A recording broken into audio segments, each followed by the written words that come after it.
بسم الله الرحمن الرحيم وصلى الله على النبي الكريم محمد وآله وأصحابه أجمعين. So last time we defined the hayd in Sharia or the menses, and we mentioned the colors of hayd or menses blood as well. Today's chapter or topic is the time period of hayd and the time period of tuhr. Hayd is menses and tuhr is the cleanliness after menses.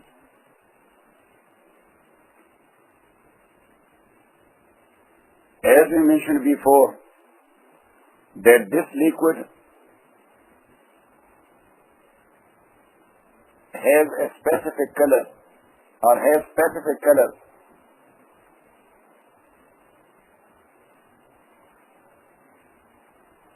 And to be considered as menses, this blood must be after minimum time of cleanliness. You should write it.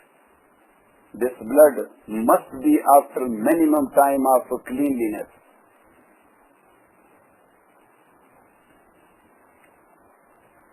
The minimum time for cleanliness is 15 days.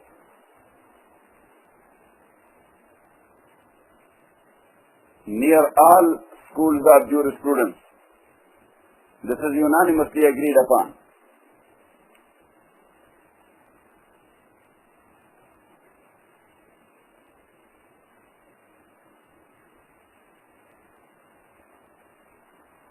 And these 15 days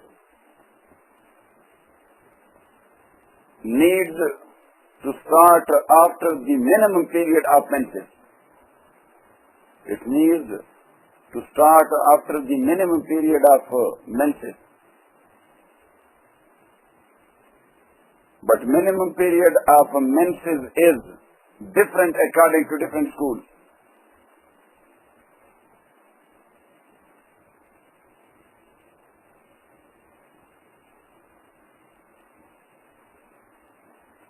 Imam Malik says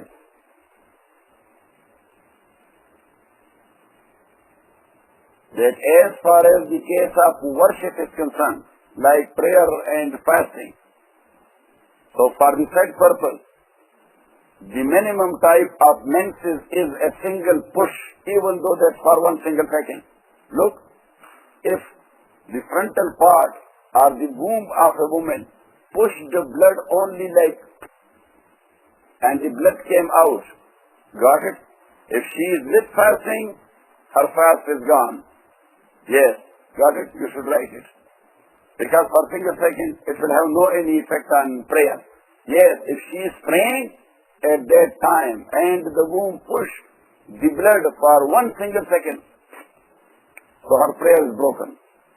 If she is with fast, her fast is broken. You wrote it? That's according to Imam Malik. But for iddat purpose, it is one day or a considerable part of day.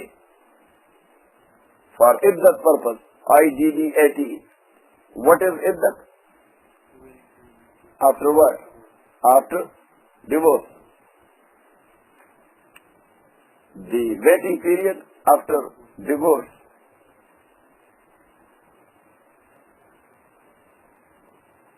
And the maximum period according to Malikites, it depends. It does not fix a specific time for maximum of menses.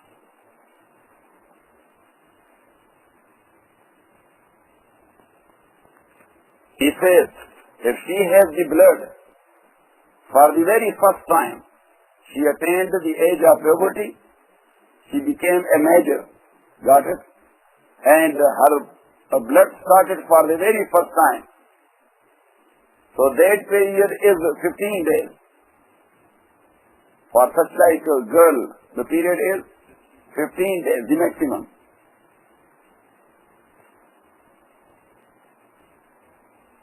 If she has a routine period, already started, routine period of menses,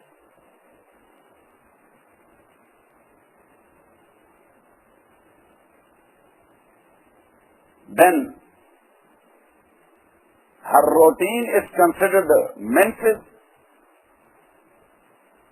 Her routine time is considered menses. And whatever is extra, that is istihad, istihad, istihad, which is intermittent blood. Number 3, if she is pregnant for more than 2 months,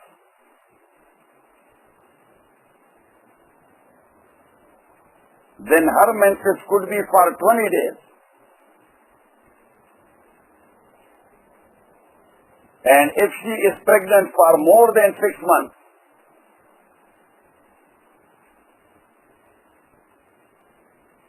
then it is 30 days.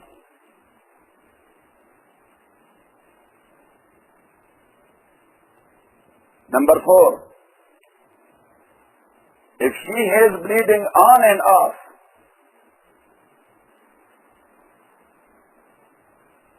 and her cleanliness period does not get complete,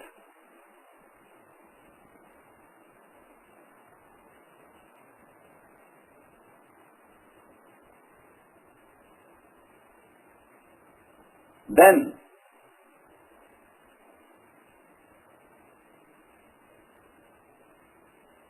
the bleeding days may be considered as haid.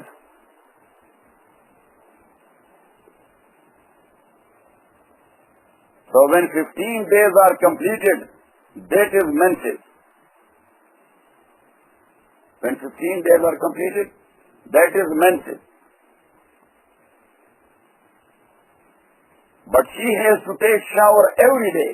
She does not have bleeding.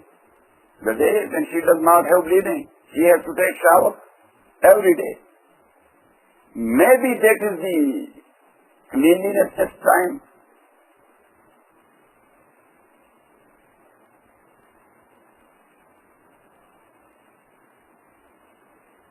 Shafi and Ahmad says,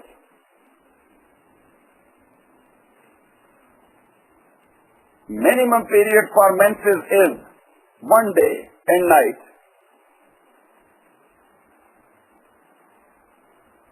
And maximum is 15 days and nights.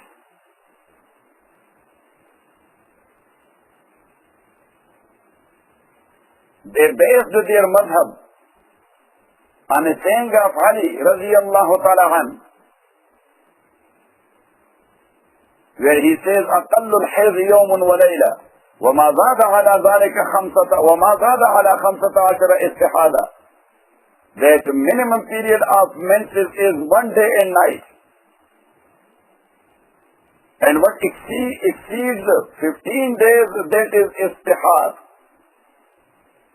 What exceeds 15 days, that is istihad.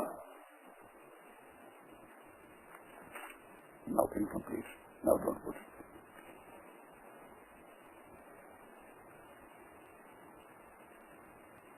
Ata says, Ata is a tabi'i and a faqih as well.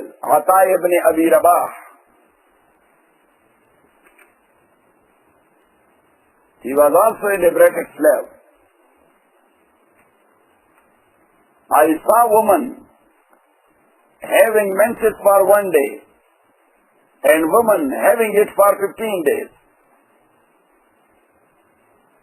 So 1 day is minimum and 15 is maximum.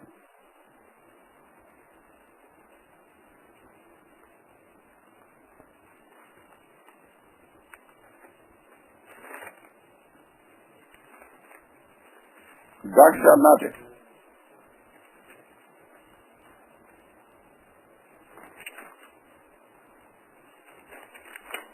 According to Abu Hanifa,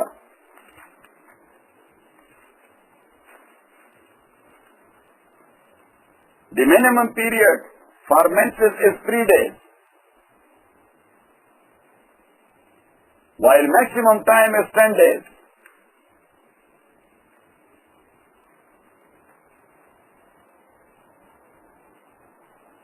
In this regard, here is a hadith narrated by various Sahaba, Ridwanullahi alayhim ajma'in. Prophet Prophet sallallahu alayhi wa sallam said, أقل الحيض للجارية البكر والصيب ثلاثة أيام وأكثره 10 أيام. Minimum time of menses for virgin and widow or married. For virgin, widow or married is 3 days. And the maximum time is the 10 days. Hadith is narrated by Imam Daraqutni from Abi Umama. Also narrated by Imam Tabrani. Ibn al-Jawzi narrated the same from Anas, Aisha and Abu Sa'id. Ibn Adi narrated the same from Muaz ibn Jabal. Daraqutni narrated the same from Wasila ibn al-Asqa.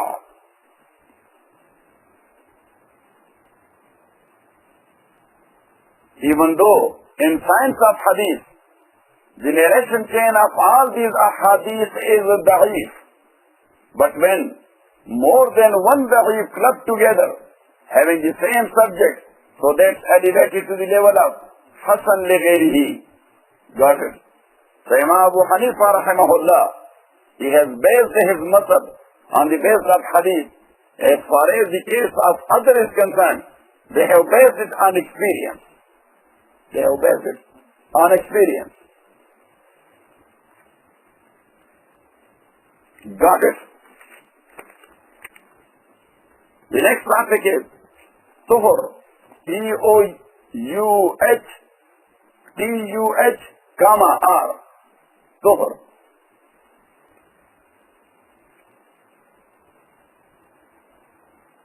And Tuhr is the cleanliness after menses.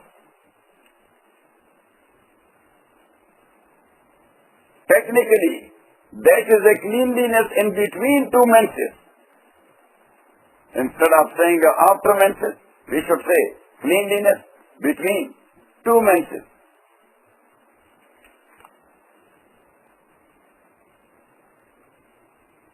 Three schools of jurisprudence, Abu Hanifa, Malik and Shafi'i, rahimahumullah. They say the minimum time of Tuhr is 15 days.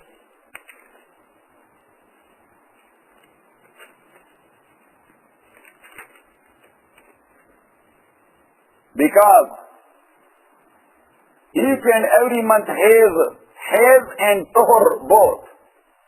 Each and every month has and Tuhr both. That's natural. So if the maximum time of haid is 15 days, so for sure Tuhr will be 15 as well. You should write it. That's reasonable.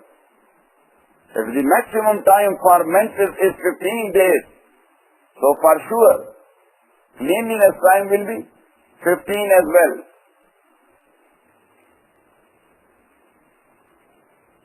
While the maximum time of Tuhr does not have any bounds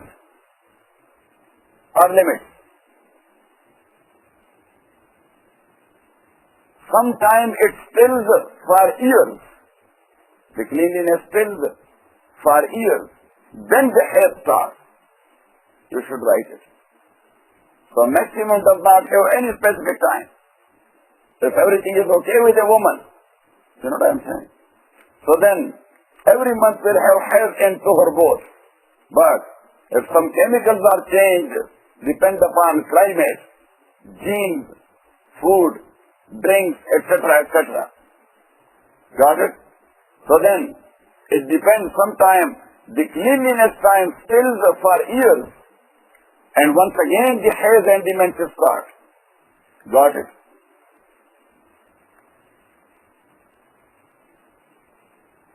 And sometimes a woman has menses only once in his lifetime or in full year. Not in lifetime, in a full year.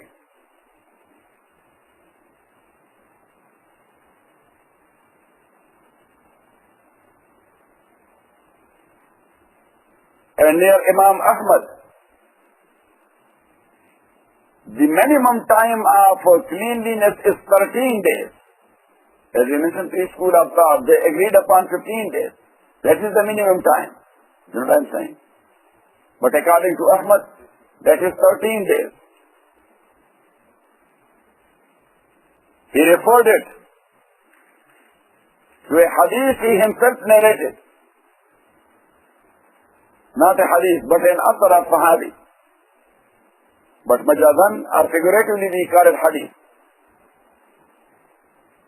That a woman came to Ali radiyallahu ta'ala anhu. She was divorced. And as you know that if the period for divorce is 3 menses according to Abu Hanifa and 3 Tuhr according to 3 school of thought. Anyhow, this is another support in one way or the other for Abu Hanifa rahimahullah, because here the 3 menses are counted as his by Ali and Qazi Shuraih. By Ali and by whom? By Qazi Shuraih. And Qazi Shuraih was the Chief Justice of Islamic Court in the time of Umar, Uthman and Ali, even though he was not a Sahabi. He was not a Sahabi. In Ilmul Hadith, we will mention later on, Dirayat Ul Riwaya, that sometimes, yes, old people or major people in status, they narrate hadith from minors or from small people in status. So there we will say that Al-Ubadala Al-Salasa, Abdullah ibn Abbas, Abdullah ibn Umar, and Abdullah ibn Zubair, Rizwanullah alayhim ajma'in, we call them Al-Ubadala Al-Salasa. Al-Abadala Al-Salasa. And sometimes we say Al-Abadala Al-Arba'a, 4 Abdullah. So we call them Abadala. Al-Abadala Al-Arba'a, Abdullah ibn Masud, Abdullah ibn Abbas, Abdullah ibn Zubair, and Abdullah ibn Umar. Rizwanullah. But here are 3 Abadala, Abdullah ibn Abbas, Abdullah ibn Umar, and Abdullah ibn Zubair. They used to narrate hadith from Ka'b al-Ahbar. And Ka'b al-Ahbar, he was a tabi'i. Ka'b al-Ahbar, he was a tabi'i. You know what I'm saying? So a tabi'i, he was narrating the hadith from another major sahabi, and Ibn Abbas took it from Ka'b al-Ahbar. Ibn Abbas took it from Ka'b al-Ahbar. So that is called Riwayat al-Akabir an al-Asagir. Status-wise, the status of Abdullah ibn Abbas is very high because he is sahabi. And Ka'b al-Ahbar, with all his knowledge, he is lower than Abdullah ibn Abbas. Got it? And herefrom, we can pick up that Sahaba, Rizwanullah alayhim ajma'in, they were never ashamed of that they are taking some knowledge from some smaller people. And that's what Abu Hanifa says, rahimahullah, when he was asked, that herefrom you have got that much knowledge. You know what I'm saying? So Abu Hanifa said, radiyallahu ta'ala an, that status and age was not in hindrance for seeking knowledge. Status and age was not a hindrance for seeking knowledge. Got it? Means where from I have, where from I could have got some knowledge, so I did it. You know what I mean? I was never ashamed of, oh, I will ask this guy, what's his status? What's his age? Look at him, or things like this. Got it or not it? Yes. Got it.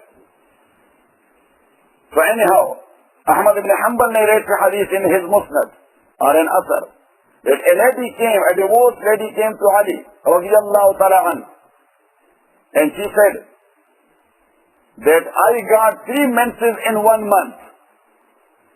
I got what? 3 menses in 1 month. So it means that my iddah is past. I am free woman. So nobody may blame me after this. Yes, and give me the punishment of zina. If I will go to marry someone, that, oh, before iddah, she married, that's zina.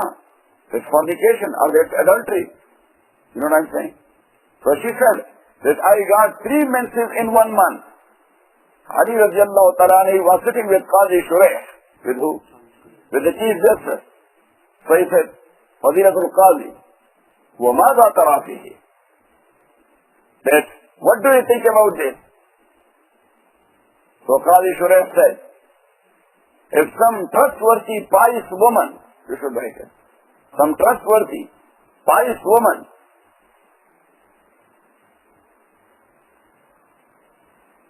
from her family will verify her statement,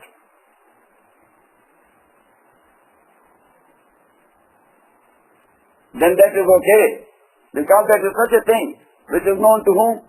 To women, and mostly the women, they are talking to each other regarding this process. You know what I'm saying? Yes. So if some pious, trustworthy woman, they will verify the statement of this lady. Yes. So that is okay. Otherwise she is telling lies. Otherwise she is telling lies. فَشَهِدَتْ بِذَلِكَ نِسَاءٌ مِّنْ أُسْرَتِهَا. From her family, a few women they testified. From her family, a few women they testified that yes, she had it. So as we mentioned before, that according to Ahmad ibn Hanbal and Imam Shafi, the minimum time for Hajj is 1 day and night. What? 1 day and night. For worship purpose, according to Imam Malik, that's a single push of blood. Yes, even for 1 second. If she is praying at that time, prayer is broken. If she is with fasting, that is broken. Got it? But he said that for Iddat period, that is something else. That's Imam Malik. But according to Shafi and Ahmad, the minimum time for Hajj and menses is 1 day and night. So now look, in the beginning of the month, look, the very first day of the month, that was her Hajj for 1 day. Then 13-day cleanliness time. Then 1 day Hajj. Then 13 days. So 13 and 1, 14. 14 and 13. 27. And then 1 day Hajj. 28. So it means that she got 3 menses in 1 month and her iddah is passed. Got it? So based upon that decision or opinion of Qazi Shuraih, Imam Ahmad ibn Hanbal rahmatullahi alayh, he has based his madhab. How technical these imams were. Got it or not it? Yes.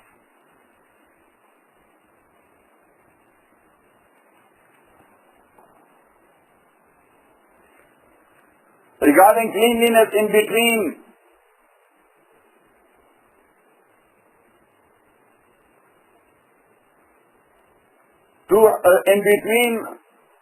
or in the meantime when bleeding is going on, and the cleanliness took place for less than the minimum time. For less than the minimum time.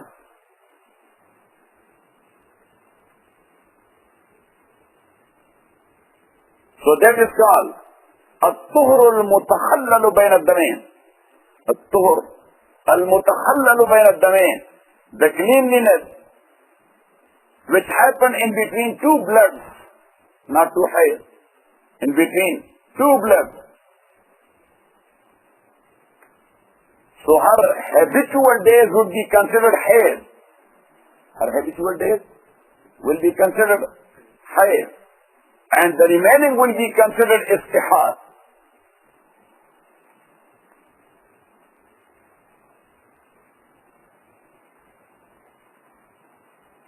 According to Hanafis and Shafis,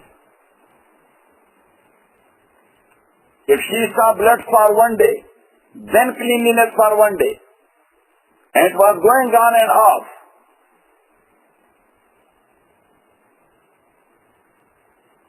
so she would be considered as in form of haid for her habitual days.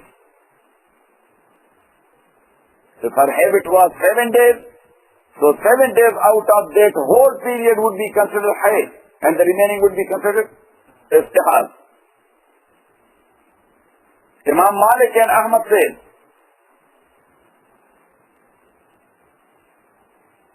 that bleeding days would be counted separately and cleanliness days would be counted separately. Got it?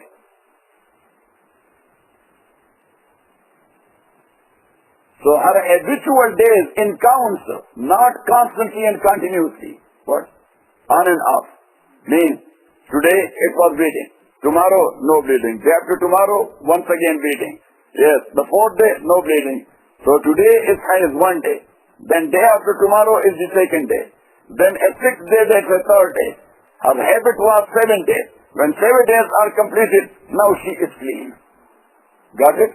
If the bleeding is going on and off after that, it will be considered as istihad. But to me that is something very difficult. That's haraj. That is what? That is haraj. Means that's a difficulty and hardship for woman.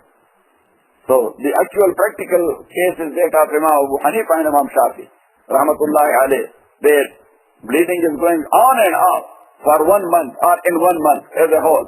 So our habitual days should be considered as haid and the remaining should be considered as istihad. Got it? Next topic is nifas, N-I-F-A-S. That is bleeding after childbirth.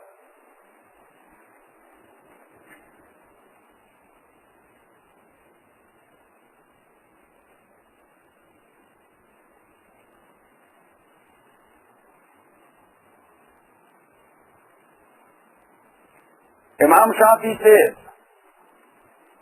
that before delivery, the blood is considered haid for a pregnant woman. A pregnant woman, when she starts bleeding, but before delivery, so that is considered haid. Is Imam Shafi is of the view that pregnant can have haid and menses as well.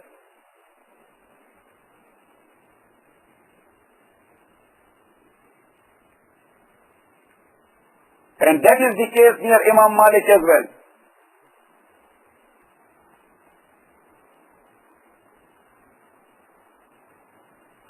Imam Ahmad says that if the bleeding is going on because of delivery, while still she has not delivered the baby, but the bleeding started because of delivery,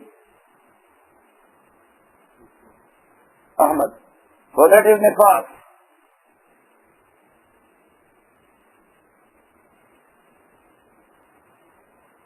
How we will come to know that this blood is going on because of delivery?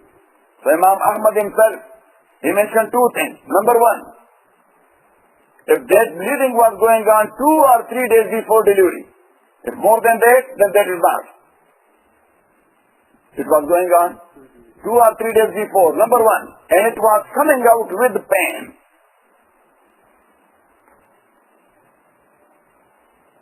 It was coming out because the hair's blood does not come out with pain. It does not have any pain. That's a natural process. Got it? So the menses bleeding does not have any pain with, but nifas, blood or bleeding, it has pain. So he said if that is 2 or 3 days before delivery with pain, so that's called nifas. Note, if a major part of the child is out, even in pieces, or it came out in shape of sikt, S-I-Q-T, sikt, and sikt is incomplete child. Sikt is incomplete child. Only a nail was seen there, or a finger was seen there. Incomplete child in a shape that only a nail was there, or a finger was there. So it's called sikt.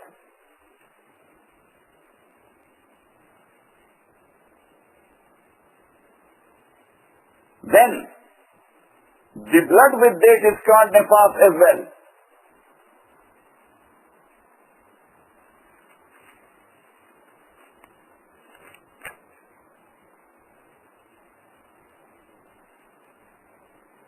Imam Shafi says that bleeding after the delivery of the first of 2 twins is haid, while after the second one that is nifas. You should write it. Yes. Bleeding after the first one, that is haid, And the second one, that is nifas.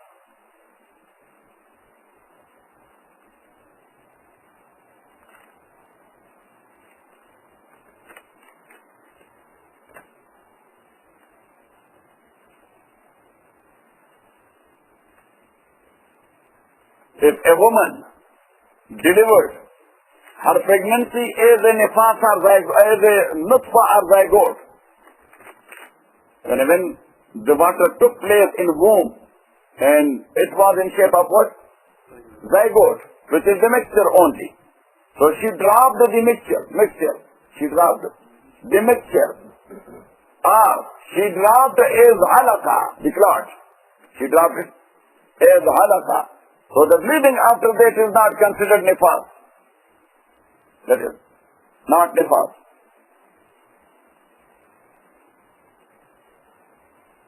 Imam Malik says,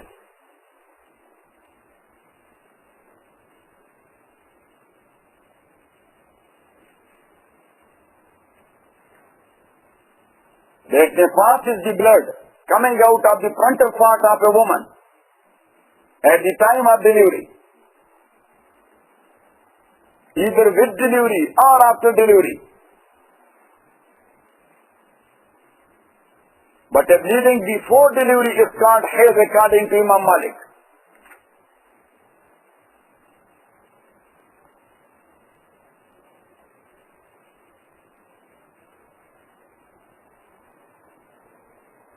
The time period for nifas near Imam Shafi, minimum one, is 1 second or 1 push.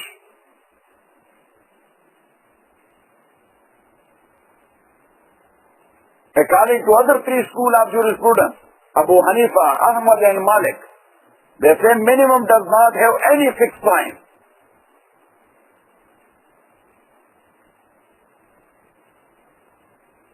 While the maximum time for nifas is 40 days according to Abu Hanifa and Ahmad.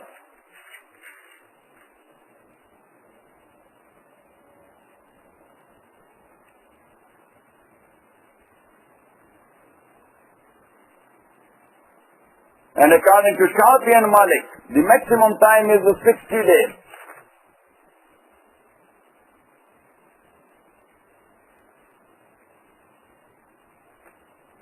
Shafi and Malik, they based their madhab. You should write it. On experience. On what? On experience. And number 2, on reason. Experience means that woman told them that my bleeding is going on for 60 days. So they said, okay, that is the maximum time. You know what I'm saying? But according to Abu Hanifa, rahimahullah, and Ahmad ibn Hanbal, 40 days is nifas and the extra is istihad. The extra is istihad. And number 2, they based their madhab on reason as well. And the reason is, as we mentioned, that maximum time of hayd and menses is 15 days. What is that? 15 days. And as you know, look at me. When the actually the womb is in this shape. The open mouth is up. You know what I'm saying? When the jima and sexual intercourse is taking place. You know what I'm saying? So the moment the process is started, so the womb turn around. The womb turn around and open its mouth. When it takes the nutfa or the water, so once again, it goes like this. If the pregnancy will take place. Now you got it? Now, it will be in the same shape until delivery. It will never turn around. After that, whatever sexual intercourse is taking place, it does not go to the womb. The water is not going to the womb. You know what I'm saying? That's only in the frontal part of the woman. And she drops it. Got it? Yes. Because the womb mouth is not downward. It is upward. Now you got it? But the nature of womb is that it creates menses blood every month. Menses blood? Every month. So what happened to the menses blood in all that time? So for 4 months, when that is in shape of zygote for 40 days, and in shape of clot for 40 days, and in shape of mudga or piece of meat or fetus for 40 days. You know what I'm saying? So that blood is stored there. That blood is stored there. And after 120, when the ruh penetrated into the body of the baby concerned, there's an umbilical cord developed. So after that, the new blood every month which is taking place as menses, so that is going to the body of the baby through where? Umbilical cord. So now the new blood that is consumed, that's what? Consumed. But the soul blood that is still here. The soul blood. And here are 2 points. Number one, Allah subhanahu wa ta'ala is not given the rotten blood to the baby concerned. No, new fresh blood. Number one. But fresh blood is still blood and that is a dirt or filth. So Allah is not giving that through his mouth. You know what I'm saying? He is not giving that through his mouth because that is dirty and filthy. Through umbilical cord. Got it? And his growth is taking place. So the moment the woman delivered the baby, so now the womb turn around. Got it? So the stored blood starts. But it does not push out all at once. No, it intervals. Because if it is pushed out all at once, the woman is gone. You know what I'm saying? It will cause a lot of trouble. Got it? So it takes time. So habitually, if the woman menses war 3 days habitually, so mostly her nifas will be 12 days. If her habit is 7 days every month, so mostly it will be 28 days. But as a maximum time, according to Abu Hanifa, for menses is 10 days, so 10 multiplied by 4 months, 40 days. But that is 15 days according to Imam Shafi and Imam Malik. So 15 multiplied by 4, 50 days. Have you got it? Yes. That is arithmetic. Not mathematics only. That is arithmetic. But Imam Abu Hanifa rahimahullah, you should write it. He is based in his madhab.